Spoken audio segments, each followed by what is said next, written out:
नमस्कारम।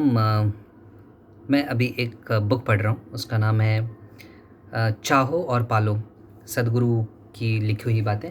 सद्गुरु का बुक है ये। आपको ये बिल्कुल उल्टा दिख रहा होगा क्योंकि मैंने रिवर्स कैमरा ऑन किया है। इसमें एक चैप्टर है, इस चैप्टर का नाम है थोड़ा और मिल जाए। इसमें क्या लिखा है, थोड़ा और मिल जाए, इसको मैं मोटी मोटी तौर पे आपको समझाता हूँ कि क्या लिखा गया है। उसमें लिखा गया है कि जीवन भोगने का आपका तरीका क्या है। और इस बात पे गौर करके देखा जाए कि आप चाहे जो कोई भी हों, चाहे आप जो कोई भी हों, आपकी इच्छा जो कोई भी हो, आपकी इच्छा है कि आप वहाँ से थोड़ा और आगे बढ़े। अगर आप धन बटोरने की चाह रखते हैं तो आप चाहते हैं कि आपके पास धन और ज़्यादा हो जाए। अगर आप पद और प्रतिष्ठा पाना चाहते हैं तो आप चाहते हैं कि आपका पद, प्रतिष्ठा, प्रमोशंस, तरक्की और ज़्यादा हो जाए।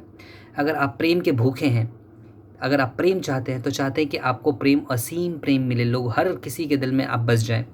इस तरीके से आपकी जो भी इच्छा हो, आपकी जो भी अभी प्रेजेंट स्थिति हो, आप चाहते हैं कि आप उससे आगे बढ़ें, बहुत आगे बढ़ें। तो इसमें सद्गुरु कहते हैं कि अगर मान लो कि मैं आपको इस जगत का सम्राट बना देता हूँ, इस जगत का सम्राट बना देता हूँ, तो क्या आप खुश हो जाएंगे? वो सबसे मान लो ये पूरी पृथ्वी आपकी है, तो क्या आप खुश हो जाएंगे? आप जो चाहते हैं, थोड़ा और धन चाहिए, थोड़ा सा धन अगर और हो गया तो फिर और धन चाहिए, थोड़ी सी प्रतिष्ठा और बढ़ गई तो थोड़ा और प्रतिष्ठा और बढ़नी चाहिए। तो आखिर इसकी सीमा क्या है? अगर आप सम्राट हो गए बिल्कुल, इसके बाद क्या आप संतुष्ट हो जाएंगे? जवाब है बिल्कुल नहीं। अगर आपको ये धरती भी दे दी जाए तो आप बोलेंगे कि शायद वो चंद्रमा का क्या, आई वॉन्ट दैट। इस तरीके की स्थिति है। तो मान लीजिए कि आपको सब कुछ मिल गया, तो आप इन सुखों का अनुभव कैसे करेंगे? आपके पास उपकरण क्या है? तो आपके पास इन सुखों का उपकरण जो है अनुभव करने के लिए 5 उपकरण हैं आपके पास, जो है आपकी ज्ञानेंद्रियाएँ, 5 ज्ञानेंद्रियाएँ, जिससे कि आप इन चीज़ों का अनुभव कर सकते हैं। वो पाँचों ज्ञान इंद्रियाएँ जो हैं आपकी, जिससे आप देखते हैं, सूंघते हैं, सुनते हैं, स्वाद लेते हैं और स्पर्श करते हैं। तो आप इन्हीं चीज़ों से असीम का अनुभव करना चाहते हैं। ये बिल्कुल वैसा है जैसा कि एक चाँद पे जाने वाला व्यक्ति किसी ऑटो में बैठा हो या फिर किसी बैलगाड़ी पे बैठा हो, और जब वो वहाँ तक नहीं पहुँच पा रहा है तो वो बैलों को दोष दे के कि शायद बैल मुझे ठीक से नहीं लेके जा रहा है, बैलों को ज़ोर से चाबुक मार रहे हैं। बस स्थिति यही है। अगर आपको वहाँ तक पहुँचना है, अगर आपको उस सुख का अनुभव करना है असीम का, तो आपको 5 ज्ञान इंद्रियों के परे जाना पड़ेगा। ये 5 ज्ञान इंद्रियों के परे हम कैसे जा सकते हैं? इसका रास्ता क्या है? तो 5 ज्ञान इंद्रियों के परे जाने के लिए सबसे पहले आपकी समझ में बढ़ोतरी होनी चाहिए।